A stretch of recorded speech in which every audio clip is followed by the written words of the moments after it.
Another episode here of Getting There with Guys, where we talk about the career journeys of athletes, coaches, media members, business owners from upstate New York. I love when we have a little mix of everything around these conversations, because this guy, Tim Forbes, got a little mix of everything out in central New York. Looking forward to sharing his story. But Tim, for those who may not know you, maybe the first time you're introduced to an upstate New York audience, maybe a little further east or north, let's go back to the beginning. A younger Tim Forbes, 6, 7, 8 years old.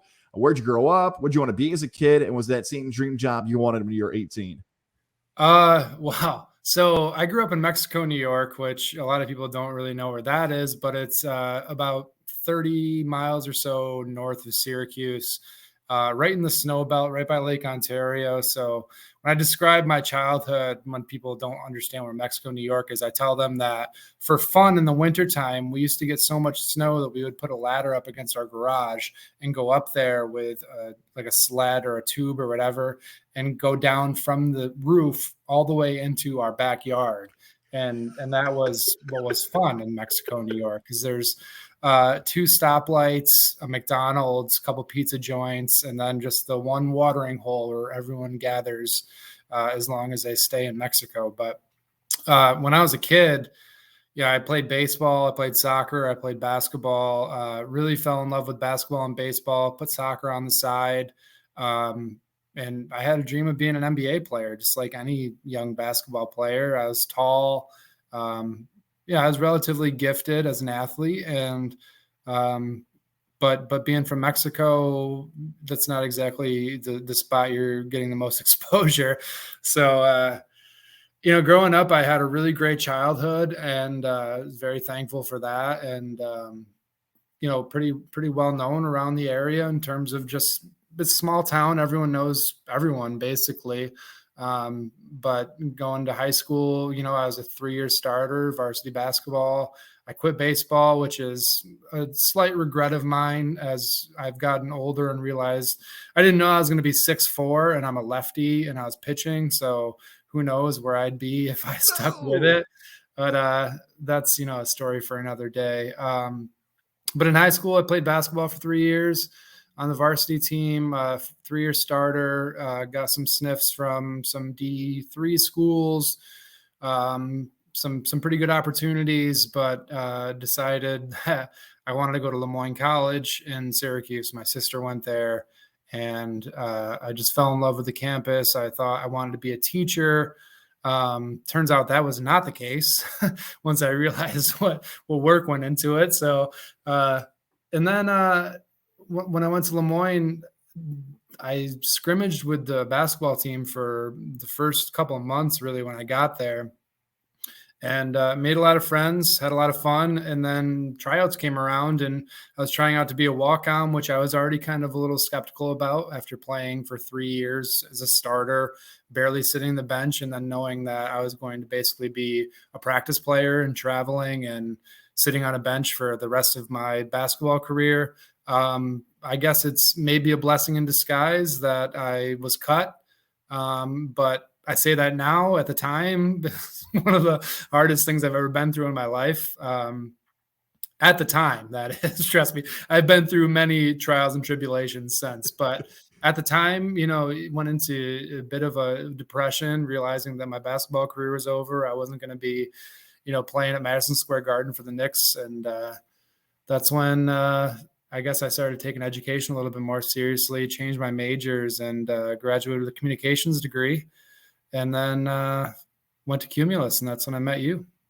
Let's backpedal a little bit. As much as I like to talk about you and I, no, as much as I like to talk about you and I want to go back to the decision about college, because you mentioned the D3 opportunities, D3 sniffs, and I feel like a lot of people, we've touched on it with a few people in the past, but it's always great to get that perspective of someone who's gone through the recruiting process like yourself. There are some younger 17, 18-year-olds, and this could be you, maybe it's not, that look at Division III and they're like, that's not what I hoped for. I hoped for a scholarship. I hoped for money. Maybe I just feel like I believe in myself more. And there's so many athletes who passed on the D3 and did the FCS, FBS, D2, walk on it. It worked out. But when you made that decision, you know what? Division III basketball is not going to be for me. I'm going to just be, quote unquote, a regular student at LeMoyne. Was there any type of you, maybe within, I know you mentioned walking on, but like man, maybe I should get out of here quick. Like, it feels like you kind of already answered it, but it was burning for you. Then it's like, my focus isn't even on my academics. I haven't left athletics behind, and it's almost hurting my academics. I graduated in 2014, so it was really before there was much transferring that went on. I'm sure it went on well before I was even in college, but I pretty much just accepted it. Like, it wasn't meant to be. I'm not going to be playing basketball. I still play men's leagues. I played intramurals when I was in school, and that was fun and met a lot of friends and had a lot of fun with that. But I just it was kind of radical acceptance. Like, well, sorry, kid, your career is over as far as playing anywhere. So just kind of deal with it. But there's part of me that looks back and is like, I probably should have gone D3. Not even putting into account the student loans, because that's a whole another factor. But it would have been a lot of fun to have that team camaraderie, even at a D3 level, and still get a chance to play. And there were schools that, they were like, hey, you come in, you'll be like a 3 stretch 4. And I'm 6'3", 6'4", so I'm not, I was a center in high school, going up against people like DeJuan Coleman from JD, and he obviously had a career at Syracuse. So that was a lot of fun. But when you get to college, one of the biggest and quickest lessons that I learned was, wow, no one's really a bad player when they try out. Like, they're all from different schools from all over the state or even the nation, and they're coming in. And I wish there's really 2 big things that I wish. One, I wish that I worked on my ball handling more, because as a 6'4" shooting guard, basically not my position I ever played. I had a shot, and I still do, just, it doesn't really go away, but I would be a shooting guard, and I didn't really have much of a handle. So that was difficult. And then I didn't really start lifting weights or anything like that until I got older. So I didn't have a lot of muscle mass. Like, now you look at kids in high school and you're like, oh my gosh, they're like sophomores and they look like they're juniors in college, because they're just, they pass a look test, obviously. But there's definitely part of me that was like, maybe that wasn't the best decision, not even factoring financially, but just for keeping the ball rolling and really still playing and having that team camaraderie. And, I missed out on hotel stays and bus rides and all that little fun stuff that people don't think about. You think about college basketball, you're playing all the time and you're practicing all the time, you're lifting all the time, but there's those little moments on the side that really build the team chemistry, where you're, playing video games at night in a hotel room or having a team dinner, whatever the case may be. And I missed out on those opportunities. But like I said, I pretty much was like radical acceptance, like you're done. And that's just kind of the way it goes. You made the move in LeMoyne. You mentioned this, from teacher to communications. And there's so many different upstate New York schools that have been mentioned on the past, especially when we talk to past media members, whether it be Syracuse, Ithaca, Oswego. There's a bunch of different ones that have that more focus on sports broadcasting. When you make that transition from education to communications, is the thought being on the air? Is it more like a GM? Is it an agent? When you make that move to communication at a school like LeMoyne, which, with no disrespect, not known as one of the most upstate New York on-air broadcasting schools, what was the initial thought of the communications path? Well, I had it in my head, it'd be really cool, kind of a pipe dream to be like a sports broadcaster, but I also knew I wasn't at Newhouse. So knowing that was just like, well, there's, pretty much no chance. There's a chance for everything, but I'm sure it's very small to make it out of LeMoyne. But really, I had one professor specifically that taught a radio class, and he mentioned to me one time, I was staying late working on a project, and we were talking back and forth, and he's like, I don't really know what you want to do out of this, but I have a friend who's in media sales. He lives in California, and he made so much money that he took an entire year off, flew his family down to Hawaii and just vacationed. And I was like, oh my gosh, that's the coolest thing I've ever heard in my life. And that stuck with me. I mean, enough to talk about it, 6-7 years later. So when I got out of school, or when I was approaching getting out of school, I was like, that was in my head where I was like, oh, I could go into media sales and make a lot of money. I'm in Syracuse. I'm not in Los Angeles, California. So it didn't exactly work out that way, as we know. But what it came down to was there were some classes that I really didn't enjoy. And then realizing, not to say I took it the easy way out, but I kind of did, because I was like, do I want to stay up late lesson planning? Do I want to follow all these curriculums and get my master's and eventually maybe a doctorate and all that, education, when I'm already starting to understand, wow, I'm going to be severely in debt when I get out of here. But it was really a conscious choice to do something that I really enjoy, because I love little kids, and that was kind of the route I was going to take. My sister's a kindergarten teacher. So I thought, I could teach little kids. That would be fun. I'm relatively likable around children, I think, and I connect with them. But that whole broadcasting thing was cool. And then the idea of being on the radio was cool. And then, on the side, we haven't gotten to this yet, but I'm a musician. So that was in my head too. Like, that's maybe a stepping stone to get somewhere with my music. So it just made sense at the time to switch majors, and I ended up graduating in communications, minor in English literature, which was just kind of by chance that I took the right courses, because I don't know what I'm going to do with a minor in English literature. But another cool minor that I did have was advanced writing, which helped me as I furthered my career, whether it was doing something as simple as writing a cover letter, or what I really enjoyed doing later on in my career in radio was writing copy.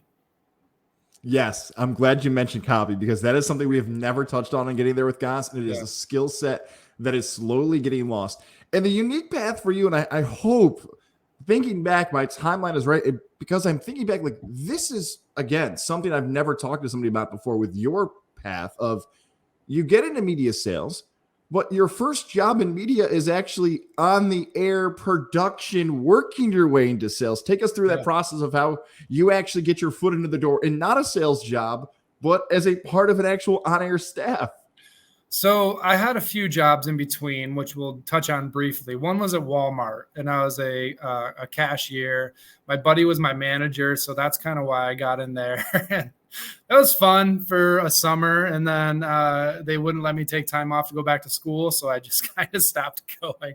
So it's not exactly on my resume, but that's okay. And then I worked at UPS, and I worked like the twilight shift and lifting packages. I ended up messing up my back because I'm super tall, and for that type of work, you're doing a lot of upper body lifting, and I just didn't really have that strength at the time. So I was really just kind of fishing for something, and then wait, the Olive Garden's in there. Don't forget about the OG. I thought the Olive Garden was in there. Oh, I never worked at Olive Garden. I've never been in the service. Oh, I thought. Wait, was your girlfriend at one point at the OG? Yeah, she was. Yeah, my memory wasn't far off. All right. Yeah. No, I thankfully have never worked service. Not taking that. No offense to anyone who works in service, can be a great career, but that's not for me. So I never really took that path. But I'd known through my brother-in-law, Mike Lindsley, for a few years, not really super close, but knew of him, knew he had his radio show. And he came up to me with an opportunity and said, hey, I'm looking for a producer. Can you send like a mock highlight reel type, like mid break update, like at the top of the hour or a half hour, whatever you might hear on ESPN or whatever you're listening to me, and I'll send it to our operations manager and see if he wants to move forward with maybe hiring you. So I did a Google search and was like, what is a sports update? And I rambled on, ended up having like probably 6 different anecdotes in the update, which is way too much. I think I talked faster than any time I've ever talked in my life, which I'm a pretty relaxed guy. So I didn't really understand the cadence and how fast you had to do things in terms of giving an actual update like that. So I sent it off, and they were relatively happy, and they put me in touch with the manager, operations manager. And I sat down with him, and he's like, we want to hire you. And that's where I started. I started on the Score 1260 in the cell with ML 3 to 6 Monday through Friday. I was a producer. As much as I have questions about like production of a radio show and guest booking and all that stuff, and I know Mike's probably going to kill me when he listens, be like, come on, guys, ask me questions about that. I'm going to kind of just move over that because I'm far more interested. And I think a lot of people, especially young producers, and I know you know this from experience, young producers are going to go through this in their early 20s and think, man, this is a grind. Like, I'm not making as much money as I need to be, even though it's really cool being on a sports show. Like, I got to find a way to add a little bit of money to the income. Now, you're doing this in the mid 2010s, 2022, the world, especially in the media landscape, is different. You can use social media, monetizing, paywalls, all that stuff. But take us through what eventually led you from that producer role to joining the sales staff there at Cumulus Media. Well, I had some friends that I met being a producer that were on the sales team. And I think we were at lunch one time, and a new regime was coming in. One boss was leaving, another one was coming in, and a couple of the guys I was talking to, we met at the distillery at the time, on Erie Boulevard in Syracuse for a Bills game. And they're like, hey, you know, we're looking for sales guys. You've got great communication skills. We like you. Why don't you go talk to the boss in the morning at some point and see if maybe she'd be interested in interviewing you? And I was like, you know, I'll think about it for sure. Cause that was kind of my foot in producing was my foot in, but really like having their blessing, like, hey, we want you if you are up for this, was a really nice way of kind of confirming that this is maybe my path that I should take at the time. So I threw a suit on, looking back, way oversized. A 90s NBA player, dare we say? Yeah, pretty much like the Carmelo or D Wade 2003 draft night suit. Yeah. And I think like TJ Ford, like his shorts were like basically touching his ankles. Same Bonaventure, by the way. There's an ML reference. That's the greatest picture of all time with the dude down to his ankles. But go on. So I went in and talked to her and explained kind of what I did. And she knew of me a little bit. She was pretty fresh. So she gave me a shot and started with the whole training thing. I had to do a presentation to kind of get as like the interview. There was a formal interview part and then the rest of it. And then I was shadowing some of the sales guys. You were one of them. I don't think I necessarily shadowed you. It was more so couple of friends, Dan and Charlie at the time, which, man, talk about a blast from the past. And ironically enough, I met those guys and got closer with them when we were doing the Thirsty Thursday segments on the Score. And that was way too much fun, more fun than you should ever have in radio. That's right. And probably illegal as well. But we might have to get into logistics here. Yeah, and then they gave me an offer, which was start and try and make money for the company, and that's what I did. And I didn't really have a sales background. I just had communication skills, and I was relatively likable from, you know, a person-to-person standpoint. So just got on those phones and started cold calling. It's tough, man, especially at that spot where we're in that, again, I mentioned that transition phase of like mid 2010s heading into the 2020s where radio and I call it non-traditional media and media that's the traditional sense is kind of blending and businesses don't know where to go and how to set the prices and everything else. But for you, at some point here within that sales process, you bring on arguably, besides Syracuse University, one of the biggest sports accounts you can. Take us through what happens when you land at Syracuse Chiefs / Mets and what it's like working with a sports team as their account executive. Yeah, so that was a blessing that just kind of fell into my lap, which was really wild. The person that was running the account, the AE on the account, had some health issues and ended up being out for quite a bit longer than expected.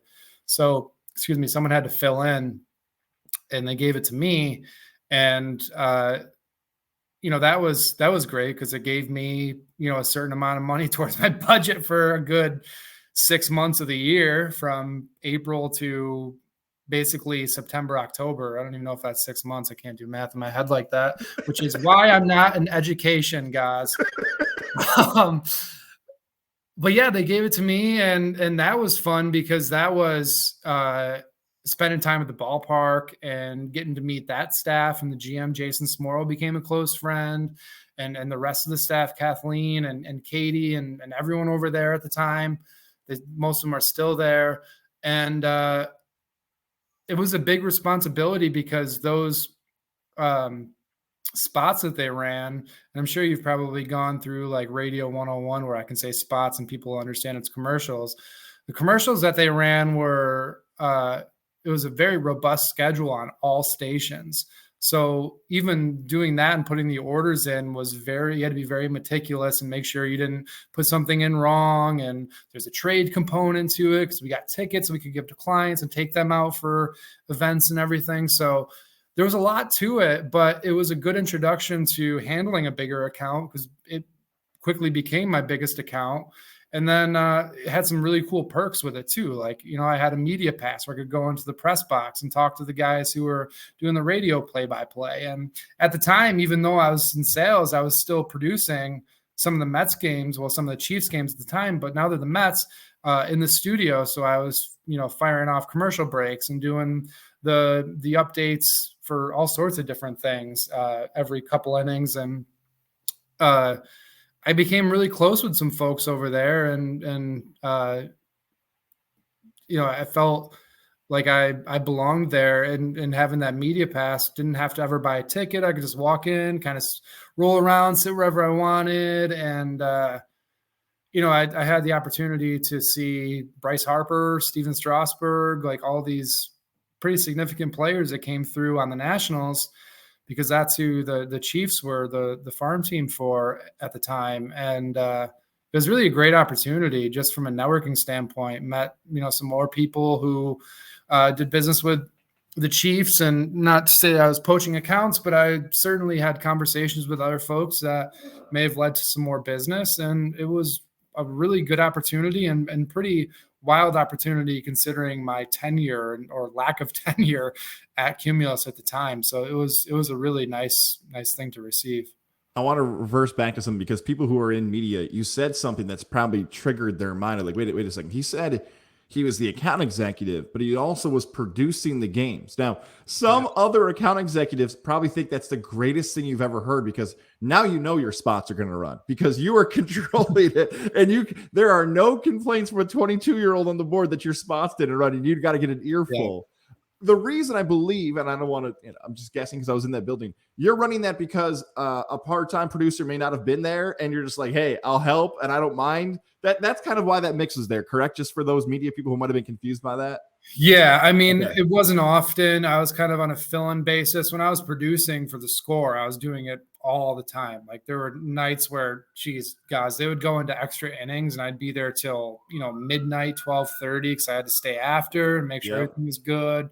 All the spots after the game ran and everything. So at the time, I wasn't doing a ton of that as an AE, but it certainly was part of the job from a standpoint of there's a producer that can't make it, or there's got a flat tire, can you stick around and do the Mets or the Chiefs games? And it's extra money. It was and sometimes it was fun. If there was one game specifically that I remember very fondly, and it was a Father's Day back when Tony Gwynn Jr. was playing, and this was like almost to the day a year after Tony Gwynn Sr. passed away, and he hit the walk-off base hit up the middle to win the game. And that was one of the cooler moments that I produced for. And then the other thing that people don't understand is I'm also in the back chopping clips up for highlights and throwing them in a folder so they can be ran during Mike's show the following day, or the next day during pregame. Kevin Brown at the time, who is now Orioles broadcaster, which small world, but he's made it big. And Eric Galanti is also doing some sports team somewhere. I'm not exactly sure. Boston College. Yeah. So, two guys that were in Syracuse broke out and had have successful careers.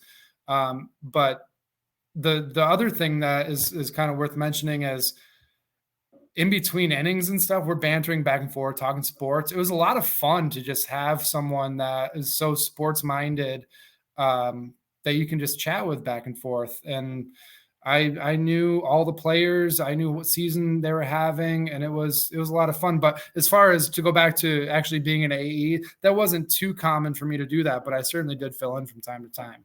And just answer the unpredictability. You mentioned how much fun a baseball broadcast can be, especially on radio, where it really feels like you're sitting next to somebody having a beer and just watching the game together. I have to sneak in one wrestling reference, and just in case we don't at one point, to add to the unpredictability, right? Like, I remember working a game with Jason Benetti and Kevin Brown where it went so long in a doubleheader. I was having a SummerSlam party. I know you came over to my old crib back in the queue for a Rumble party. I had a SummerSlam party with my buddies, and the game went so long, they all had the party at my house without me. I never came. All my friends were at my house without me. The Cena I'm sure your dad was a great host. Oh, he loved it. He loved it. He didn't care his son wasn't there. So let's talk about, well, you've used it a little bit, right? Like, you make the decision at one point to move away from media sales. And let's go through it. Was it a situation of obstacles? Did you look at the industry? Was it a lifestyle? Maybe all of it. What was your eventual decision of why you moved away from the media sales world? So I think a lot of people that aren't in media sales or that have potentially looked into taking that career path might not understand that sales can be very lucrative, but you have to grind. Like, it's the ultimate grind, and it's 100% commission. So if you don't hit budget or get close to budget or exceed budget, you're concerned if you can pay the light bill. Or, I had student loans that were piling up, and there was only so much that I could put off for the time being. So really it came down to a decision financially. Like, I had a really good run. 4 years is pretty solid in one market for a media sales guy or woman. But it came down to really, I needed something that was more stable, that I wasn't too concerned with, this client just decided to cancel their annual halfway through it. So that, $12,000 or whatever I had that was lined up for the rest of the year, now that's gone. So how am I going to make that up? Well, you're calling, that's the other thing in the world of media sales, you're calling everyone. You're calling car dealerships, you're calling universities, schools, whatever the case is. But you're also calling a groomer, you're calling an ice cream shop. Like, these places are spending maybe like $250 a month, and your budgets can be $40,000, $50,000 a month. And you're just like, whew, gets a little nerve wracking, not a little nerve wracking. Like, there were times when I was like, this is almost impossible. So I started looking around a little bit, and thankfully, one of my buddies from LeMoyne, who's incredibly successful business owner, he sells solar panels and solar energy, happened to talk to my now manager and said, if you're looking for a sales guy, you should really give Tim Forbes a shot. He's been at Cumulus for 4 years, but I don't know exactly what he said, but my boss now reached out to me on LinkedIn, was like, hey, if you're ever interested in making a jump to a different type of sales, I'd be willing to have a conversation with you. So I met him for coffee. He gave me a really good pitch that I was very on board with, and went home, talked to my girlfriend at the time, wife at the time, wife. And I decided it was the right choice to make. And it was kind of a blessing in disguise again, because it's funny how things work out. Like, I'm a firm believer in things happening for a reason, but the circumstances of radio worked out really well because that was fun and that got me into my career, got me some sales chops and everything. But this situation, I started in my new job that I'm at now in February of 2020, about maybe 6 weeks before the world shut down. It's amazing that you just offered that perspective, because you got out before COVID hit. And I think we need to do this for people who are either entrepreneurs, young business people who are going to get out of college and want to create their own brands, because it feels like the amount of that's hitting the market now post-COVID because of jobs change and everything else is so much bigger. How do you think that would have affected you personally? I know it's hard to judge a company because you're not in the building, but you personally, what type of effect would that have had if you were still in sales during COVID? I think one of the ways that I really thrived in sales was face-to-face interactions and actually meeting with people at their restaurant, business, dealership, wherever. And with that going away, you're making phone calls, emails, you really lose that personal touch. And, when I think about when a company is potentially facing some financial hardships, they're going to look at things that they can get rid of and skim off the top. So if I owned a company personally, and this is not, to say you shouldn't advertise, because advertising is incredibly important, but if you're facing financial hardship, you're going to start skimming that advertising budget a little bit, if not take it away completely. So it really worked out where I moved to this position, and we'll get to that a little bit more in a little bit. But I think that if I stayed, I would have had many clients call me and be like, I got to take my schedule off. And then, already kind of struggling to get by because things were getting difficult. Budgets were getting raised. As you do well, it's like, well, what can you do for me now? And that's just kind of the sales in general. But if I stayed, I think it would have probably, I don't think I would have stuck around too much longer. I feel you. Yeah, no, you mentioned the grind of the struggle. It only turns it up 10, 15, 20, however you want to judge how much more difficult it would have gotten. I hope this isn't a stretch here for the segue into this next conversation about your career, because some will look at your music career, and because it is an art form, and I don't think that's being too pretentious when we talk about media versus songs and music, that in some ways you are selling yourself, but your performance, and especially locally, will say, hey, Tim Forbes can do this. Let's go through the music career, how it started and how we've watched this now evolve. I remember you were just ripping, and now you're taking gigs across central New York and across upstate New York. I am incredibly lucky, just from a standpoint of central New York, to be where I am right now. I mean, we're going back quite a ways. We're going back to 7th grade. My buddy Connor had a really cool guitar.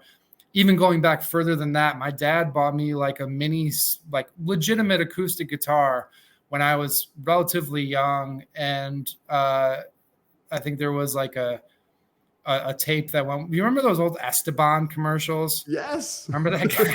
Like the cowboy hat and the long hair and the fingernails were like 3 inches long each. I don't think it was him, but that just reminded me. It was that type of video of like learning, oh, this is a G chord and this is an A chord and this is how you tune your guitar. And I watched it and I was like, this is really cool, but I never really got into it. And that guitar ended up in my closet collecting dust. So fast forward to 7th grade, and my buddy had this guitar, and I was like, wow, that's really cool. And he was showing me some of the things that he could do with it. And I was like, all right, I think I really want to start doing this a little more seriously, and maybe take lessons and really take some time to learn how to play guitar. And I got one for Christmas, I think, or my birthday, one of the holidays. And it was just a relatively cheap Fender Squier starter guitar. I still remember exactly what it looks like. It was black, just the standard electric guitar, and started playing it. And my first song I ever learned was Radio by Alkaline Trio. It's a pretty simple song, but as I got into it more, we started performing just like things like Memories Dance in 8th grade. We played, a small set there for a variety show. We played that too, like a talent show. And then I got an acoustic guitar, I think in 9th or 10th grade. And that was like my baby. That was, that's when I really started to learn and get some confidence, started like writing some stuff that, looking back now, I was like, oh my God, it's the most basic, awful song I've ever created in my life. But it really wasn't until college where I started to take things more seriously. And I think, that's a great point. When I started realizing or coming to the realization that I wasn't going to play basketball anymore, I was like, well, I'm a decent guitar player. Maybe I can do something with this. So I started playing some open mics and started playing at the college a little bit for some people and girls in my dorm room. And and then the open mic thing really broke out. I started playing more so back home in Oswego my buddy John McConnell, who's one of my biggest mentors in music. He's a local musician around Oswego, Syracuse, and kind of the surrounding areas. He's pretty well known. Started inviting me to play more, and we started playing on a night. It was like a Wednesday night. It was taco night. I made posters for it with my graphic design background that I had a little bit at LeMoyne for some advertising classes I took. And that's when I really gained confidence as a performer. Like, I think I might be able to do this. And if you look back, or if I look back to that 7th grade kind of snotty-nosed kid that just had an idea that he wanted to get a guitar, and then you said, several years from now, you're going to be performing for people and they're going to be paying you, I'd have been like, you're out of your mind. But I got that confidence through open mics, and then I started booking small gigs like, oh, the pub at LeMoyne wants you to play. And those weren't paid gigs, but they still got my name out there a little bit. And then, I started playing some more open mics around the area, which again, aren't paid gigs, but it's exposure, which at that point, it's cool to play for exposure. Now I don't really play for exposure, but at the time it worked out. And really it's probably one of the most rewarding things that I ever did was pick up a guitar and learn how to play. I taught myself, which is, kind of a feat in itself, but it's my escape, because especially during the pandemic, like, it was hard, man. Like, working from home was a blessing for sure. But it got to a point where it was like, man, I'm working from home and then I'm home, and I can't even go to the grocery store because I have to come home and wipe down my groceries with antibacterial wipes.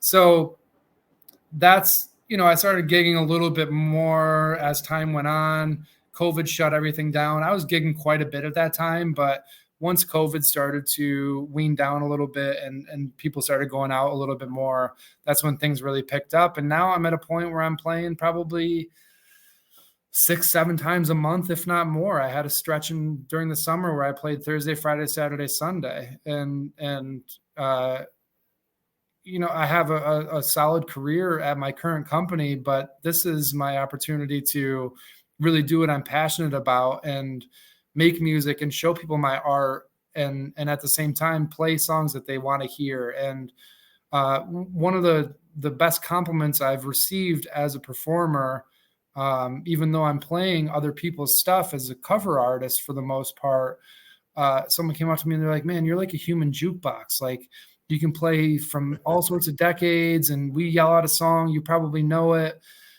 And it's been incredibly rewarding, man. But I'm very lucky to be where I am right now. And I still sometimes pinch myself, like, am I really doing this? Like, it's opened up some big doors for different opportunities, not only just musically, but for my career, playing private gigs for companies around the area that might potentially need some help in sales for, what I do now. And I came out with a song during COVID that was played on the radio recently with 95X, which is a sister station of the Score 1260, where we used to work.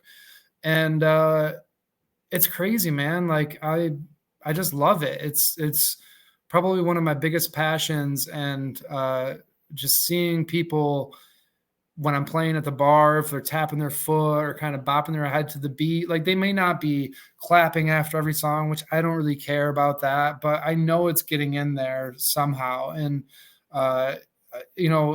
sometimes they ask for original stuff, and it's like, oh my gosh, for you to say like, hey, will you play Young and Dumb, which is my single? Like, man, that's like, as a musician, that's literally the most amazing feeling in the world, is for someone to ask for your actual music that you wrote in your bedroom where no one else was around, and you're struggling to figure out, oh, this lyric doesn't make sense, this doesn't rhyme, well, I don't know if I really want to add a bridge, all those different things that factor in as a musician. To have someone say, hey, play your original songs, it's like, man, you don't know. You just made my night, probably my week, maybe my year.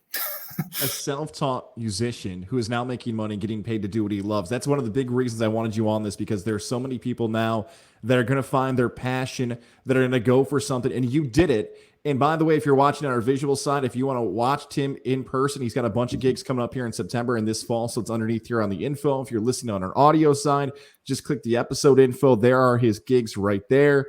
Pause the episode if you need to write them down, add them to your phone, go see this guy in person.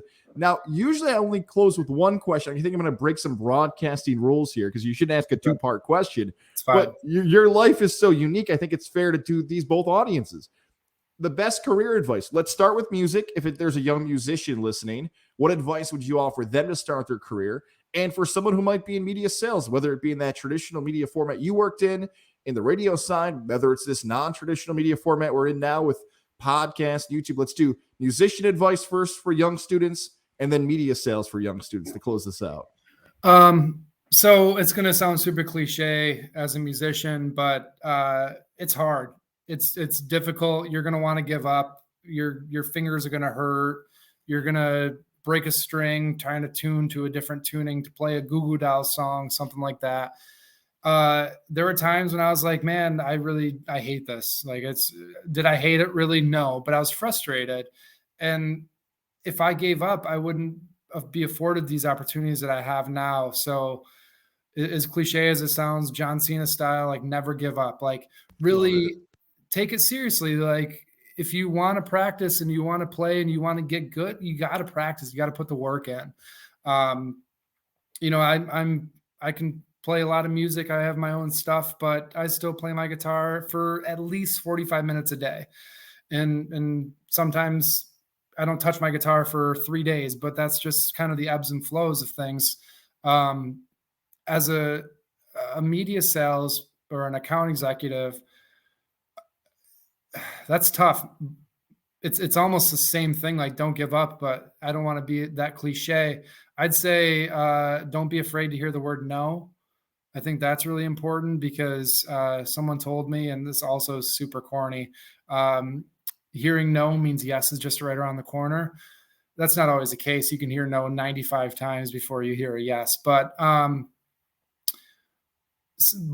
be afraid to hear the word no, because you're going to make calls. You're probably going to disrupt people's days. You're probably going to be ignored or hung up on. That's just kind of a rite of passage.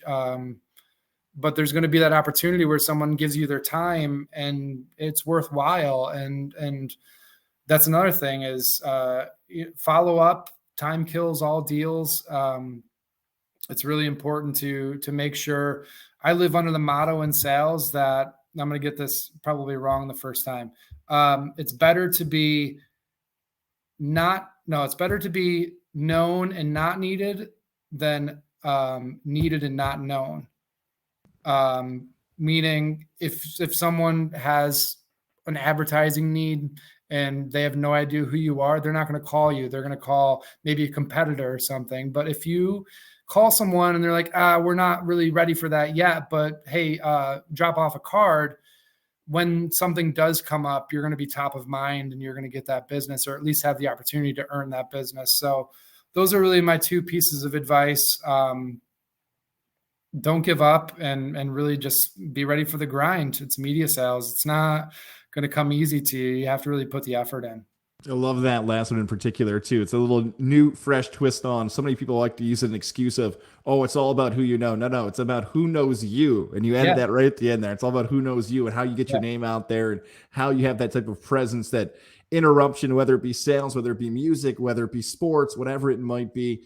Tim Forbes, it has been awesome to reconnect. It has been far too long. Watching you crush it with the music stuff and the sales stuff, man, from afar and out here in the capital region has been so exciting. We are long overdue some drinks somewhere to watch some WWE and pro wrestling. Oh, my goodness. Thank you for doing this, man, and keep crushing. I'm so excited to hopefully get some more people out to some shows here who are listening to this podcast who haven't seen you in person yet, man, especially that Central New York audience. Get out there and see my guy, Tim, man. Thank you so much, guys. I appreciate the platform. I'm just going to do a quick pitch. Tim Forbes Music, Facebook, Instagram. Give me a follow. Hopefully see some faces down the road. That's sales right there for you. Sales 101. Thank you, my friend. Appreciate you. Thanks, buddy.